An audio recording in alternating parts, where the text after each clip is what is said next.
يلا نعمل اجمل كيك شوكولاته في الدنيا او الجاتو شاتو زي ما انتي تقولي عليه، قولي براحتك. ازيكم يا حبايبي؟ عاملين ايه؟ يا رب دايما تكونوا بخير. ما هو بقى هتعمل معاكم النهارده كيك الشوكولاته اللي كلنا بنعشقها او الجاتو شاتو بطريقه سهله جدا جدا جدا، حتى مكوناتها سهله قوي. بس بقى يا حبايب قلبي، ماما هنا جايبه مكونات. انا معايا كوبايه ونص لبن، ومعايا كوبايه زيت وكوبايه سكر وكوبايه ونص من الدقيق، وكمان معايا نص كوبايه من الكاكاو الخام، وكمان معايا 2 عدد بيضه، وكمان معايا كيك شيف، ومعايا كيس فانيليا. بصوا بقى يا حبايب قلبي، ماما كده ايه حاطت اول حاجه كوبايه كده من اللبن في قلب الخلاط، وبعد كده نزلت عليها بكوبايه الزيت. دلوقتي بقى حلوين هنعمل صوص الشوكولاته. صوص الشوكولاته اللي هو طعمه خطير ده، اللي احنا بنقعد نخطفه كده من بعض بيبقى طعمه جميل جدا. وحطت عليهم كمان اهيت كوبايه من السكر. خلاص. وهتحط دلوقتي برضو عليهم نص كوبايه الكاكاو اللي هي الخام. كوبايه كاكاو خام يا جماعه، مش محلى. خلاص.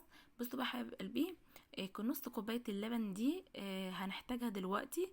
هتشوف دلوقتي ماما برضو ايه هتعمل بيها ايه.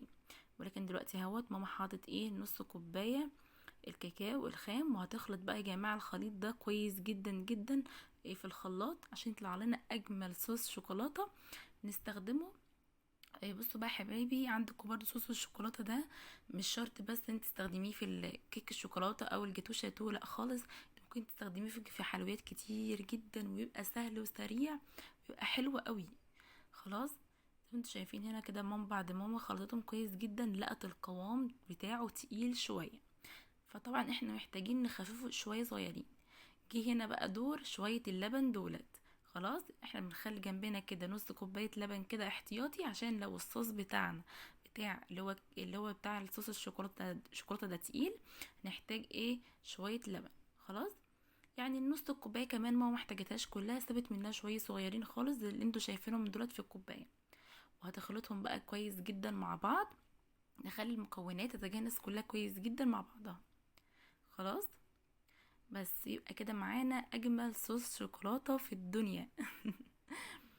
تمام. بصوا بقى يا حبايب قلبي، احنا هناخد كوبايه من صوص الشوكولاته ده، عشان الكوبايه بتاعت الصوص ده اللي هتبقى التزيين بتاع الكيك في الاخر. خلاص. هناخد كوبايه واحده بس كده منه. شايفين يا جماعه الخليط جميل ازاي؟ تحفه جدا جدا، قوامه ولا تقيل قوي ولا خفيف قوي، احنا محتاجين القوام بتاعه الوسط ده. خلاص.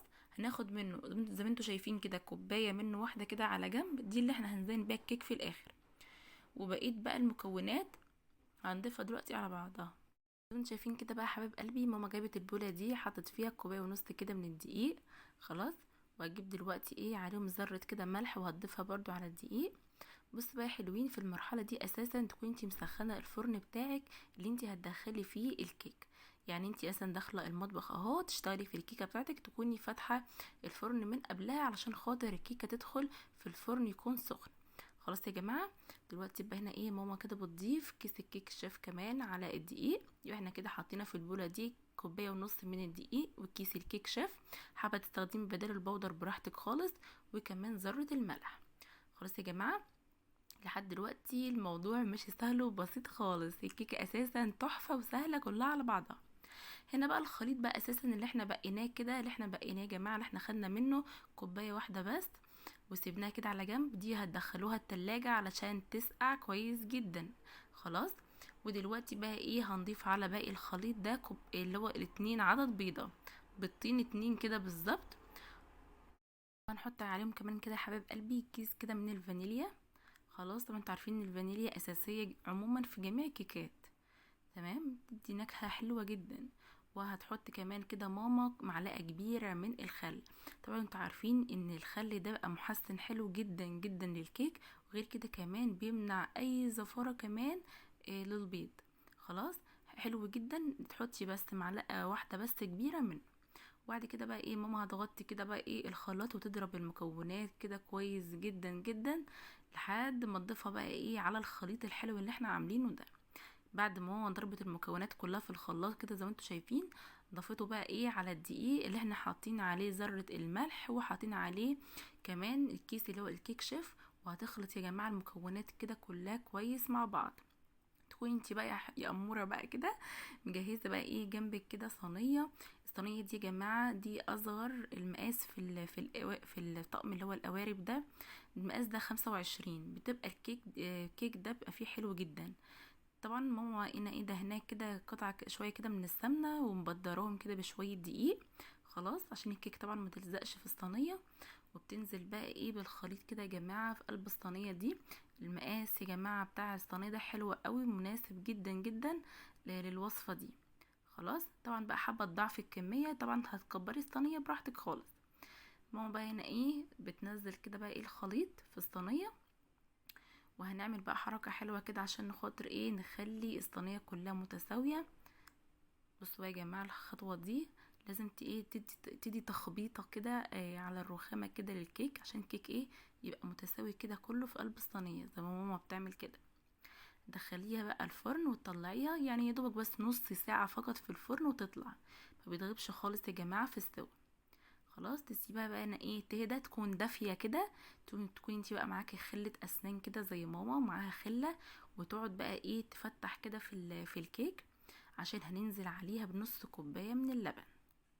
خلاص يا جماعه زي ما قلت لكم لازم الكيك يكون دافي عشان خاطر ايه يتشرب نص كوبايه اللبن دي يا جماعه حلو جدا. زي ما انتم شايفين كده بقى ايه ماما بتوزع نص كوبايه اللبن دي على الصينيه كلها.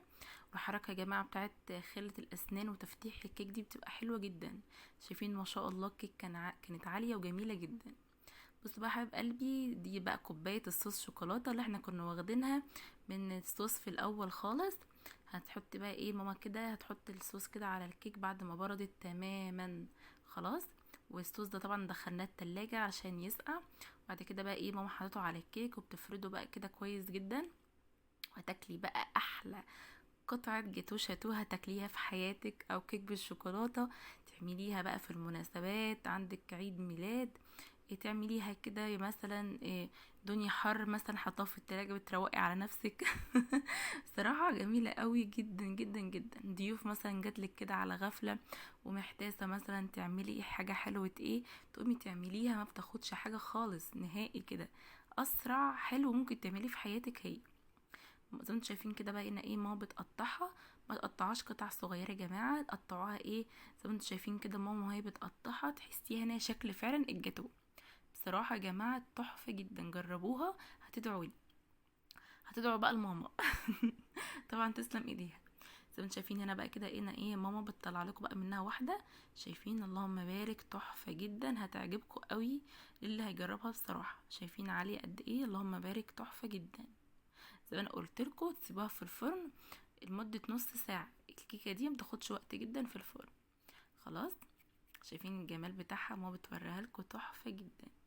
كده الفيديو خلص يا حلوين مع السلامه.